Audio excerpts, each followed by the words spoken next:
2024 നടന്ന assistant compiler പരീക്ഷയുടെ ഒരു ക്വസ്റ്റ്യൻ പേപ്പറാണ്. അതിൽ ആദ്യത്തെ 80 ക്വസ്റ്റ്യൻ നമ്മുടെ GK മാത്സും ഒക്കെ ചേർന്നതാണ്.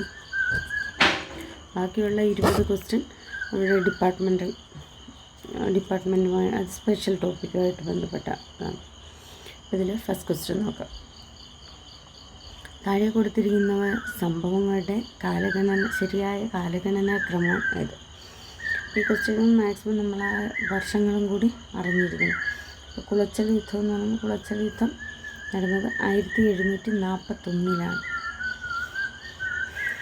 കുണ്ടറ വിളംബരം 1809, ആറ്റിങ്ങൽ കലാപം 1729, ശ്രീരംഗപട്ടണ ഉടമ്പടി 1792. അപ്പോൾ 1721 ആറ്റിങ്ങൽ കലാപമാണ് ആദ്യം നടന്നത്.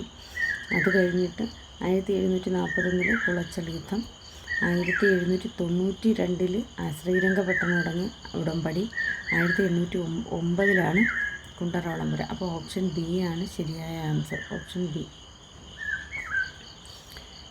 ചുവടെ സൂചിപ്പിക്കുന്ന സംഭവങ്ങളെയും വ്യക്തികളെയും മനസ്സിലാക്കി ചേരുംപടി ചേർക്കുക. അമേരിക്കൻ സ്വാതന്ത്ര്യ സമരം വോൾട്ടയർ, ഫ്രഞ്ച് വിപ്ലവം ട്രോട്സ്കി, ലാറ്റിൻ അമേരിക്കൻ വിപ്ലവം തോമസ് പെയിൻ, റഷ്യൻ വിപ്ലവം സൈമൺ ബോളിവർ. ഓപ്ഷൻ എ ആണ് ഇതിൻ്റെ റൈറ്റ് ആൻസർ. അമേരിക്കൻ സ്വാതന്ത്ര്യ സമരം തോമസ് പെയിനുമായി ബന്ധപ്പെട്ട്, ഫ്രഞ്ച് വിപ്ലവം വോൾട്ടയറുമായി ബന്ധപ്പെട്ട്, ലാറ്റിൻ അമേരിക്കൻ വിപ്ലവം സൈമൺ ബൊളിവറുമായി ബന്ധപ്പെട്ട്, റഷ്യൻ വിപ്ലവം ട്രോട്സ്കിയുമായി ബന്ധപ്പെട്ട്. 3. 1857 കലാപത്തെ കുറിച്ച് ചുവടെ തന്നിരിക്കുന്ന പ്രസ്താവനകൾ പഠിച്ച് ശരിയായവ തിരഞ്ഞെടുക്കാനാണ്. 1857 കലാപം ആരംഭിച്ച ആവതിലാണ്. 1857 കലാപം ആരംഭിച്ചത് UP ഉത്തർപ്രദേശിലെ മീററ്റിലാണ്. അപ്പോൾ അത് തെറ്റാണ്. കർഷകരും കരകൗശല തൊഴിലാളികളും കലാപത്തിൽ പങ്കെടുത്തിരുന്നത് ശരിയാണ്. ഫൈസാബാദിൽ കലാപം നയിച്ചത് ബീഗം ഹസ്രത്ത് മഹലായിരുന്നു. ഫൈസാബാദിൽ കലാപം നയിച്ച ബീഗം ഹസ്രത്ത് മഹലല്ല, മൗലവി അഹമ്മദുള്ളയാണ്. ബീഗം ഹസ്രത്ത് മഹൽ ലക്നൌവിലായിരുന്നു. അപ്പോൾ അതും തെറ്റാണ്. അപ്പോൾ 1, 3 തെറ്റ്. 1857 കലാപത്തിന് ശേഷം ഇന്ത്യയുടെ ഭരണം ഇംഗ്ലീഷ് ഈസ്റ്റ് ഇന്ത്യ കമ്പനിയിൽ നിന്നും ബ്രിട്ടീഷ് പാർലമെൻറ്റ് ഏറ്റെടുത്തു. അത് ശരിയാണ്. അപ്പോൾ 2ഉം 4ഉമാണ് തെറ്റായിട്ടുള്ളത്. അപ്പോൾ ഓപ്ഷൻ സി ആണ് കറക്റ്റായിട്ടുള്ള ആൻസർ. Option C.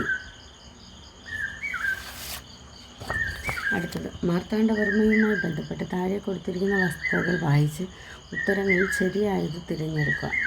മാർത്താണ്ഡവർമ്മ അവതരിപ്പിച്ചു വന്ന വാർഷിക ബജറ്റ് പതിവ് കണക്ക് എന്ന പേരിലാണ് അറിയപ്പെട്ടത്. അത് ശരിയാണ്. 1950 ജനുവരി 3-ാം തീയതി തൃപ്പടിദാനം നൽകി. അത് തെറ്റാണ്. ഒന്നുകിൽ പ്രിൻറ്റിങ് മിസ്റ്റേക്ക്. കാരണം 1950 1750. 1950 നമുക്ക് സ്വാതന്ത്ര്യം കിട്ടി. 1750 ജനുവരി 3-നാണ് തൃപ്പടിദാനം നടത്തിയത്.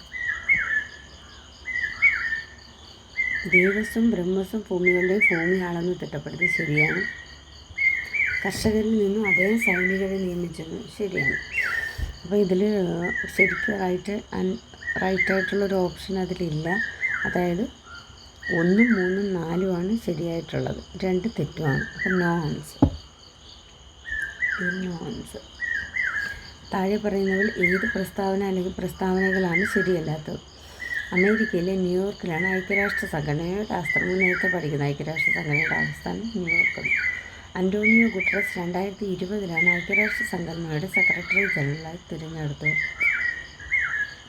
അന്റോണിയോ ഗുട്ടറസ് 2020 2017 മുതൽ അദ്ദേഹം ഐക്യരാഷ്ട്രസഭയുടെ സംഘടനയുടെ സെക്രട്ടറി ആയിരുന്നു. അപ്പോൾ അത് തെറ്റാണ്. അന്താരാഷ്ട്ര ആണവോർജ ഏജൻസിയുടെ ആസ്ഥാനം വിയന്നയിലാണ്. ശരിയാണ്. ഐക്യരാഷ്ട്ര സംഘടനയുടെ സുരക്ഷാ സമിതി നിലവിൽ 15 അംഗങ്ങളാണ്. അത് ശരിയാണ്. അപ്പോൾ നമുക്കിതിൽ തെറ്റായ പ്രസ്താവന എന്ന് പറയുന്നത് ഓപ്ഷൻ 2 മാത്രമാണ്. അപ്പോൾ ഓപ്ഷൻ സി ആണ്, 2 മാത്രം. ഇനി അടുത്ത 6ാമത്തത്, ഓവർലാപ്പോടുകൂടി ആകാശീയ ചിത്രങ്ങളിൽ നിന്നും ത്രിമാന ദൃശ്യം ലഭിക്കാൻ ഉപയോഗിക്കുന്ന ഉപകരണം ഏതാണ്? അത് സ്റ്റീരിയോസ്കോപ്പാണ്. GPS ഒക്കെ സ്ഥാനം അറിയാൻ ഉപയോഗിക്കുന്നതാണ്. പക്ഷേ ഓവർലാപ്പോടുകൂടിയുള്ള ത്രിമാന ദൃശ്യം GPS ലഭിക്കാറുണ്ട്. സ്റ്റീരിയോസ്കോപ്പാണ് ഓവർലാപ്പോടുകൂടി ലഭിക്കുന്നത്. ഭൂമിയിലെ ഏറ്റവും ഉയർന്ന താപനിലയുള്ള പ്രദേശത്താണ് യോജിപ്പിച്ച് വരയ്ക്കുന്ന സാങ്കല്പിക രേഖ, താപീയ മധ്യരേഖ. ഓപ്ഷൻ എ താപീയ മധ്യരേഖ. 8. ഉത്തരാഖണ്ഡ് ടിബറ്റ് പ്രദേശങ്ങൾ തമ്മിൽ ബന്ധിപ്പിക്കുന്ന ചുരം, ലിപുലേഖ് ചുരം. ലിപുലേഖ് ചുരമാണ് ഉത്തരാഖണ്ഡിനെയും ടിബറ്റ് പ്രദേശങ്ങളെ തമ്മിൽ ബന്ധിപ്പിക്കുന്നത്. അപ്പോൾ ഇതിൽ ഉത്തരാഖണ്ഡ് ടിബറ്റ് പ്രദേശങ്ങളിൽ ബന്ധിപ്പിക്കുന്ന ലിപുലേഖ് ചുരമാണ്. ഓപ്ഷൻ ഡി ആണ് ആൻസർ. മറ്റുള്ള നമുക്ക് നോക്കിയെടുക്കാം. നാഥുല ചുരം. നാഥുല ചുരം സിക്കിമിനെയും ടിബറ്റിനെയുമാണ് ബന്ധിപ്പിക്കുന്നത്. ഷിപ്കില ചുരം ഹിമാചൽ പ്രദേശിനെയും ടിബറ്റിനെയാണ് ബന്ധിപ്പിക്കുന്നത്. സോജില ചുരം ശ്രീനഗറിനെ കാർഗിലുമായിട്ട് ബന്ധിപ്പിക്കുന്നതാണ്. പൂർവ്വതീര കനാലുമായി ബന്ധിപ്പിച്ചിട്ടുള്ള ബ്രാഹ്മണി മഹാനദി ഡെൽറ്റ നദീ വ്യവസ്ഥ ഏത് ദേശീയ ജലപാതയിലാണ്? ദേശീയ ജലപാത 5-ലാണ് ഇതുള്ളത്. ദേശീയ ജലപാത 3 കേരളത്തിലാണ്. കേരളത്തിൽ ഒരേ ഒരു ദേശീയ ജലപാതയാണ് ദേശീയ ജലപാത 3. കൊല്ലം തുടങ്ങി കോട്ടപ്പുറം വരെ നീണ്ടു നിൽക്കുന്നതാണ് ദേശീയ ജലപാത 3.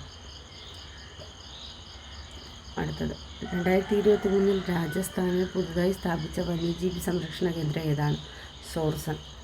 താഴെ തന്നിരിക്കുന്ന നബാർഡുമായി ബന്ധപ്പെട്ട പ്രസ്താവനകൾ ശരിയായത് ഏത്?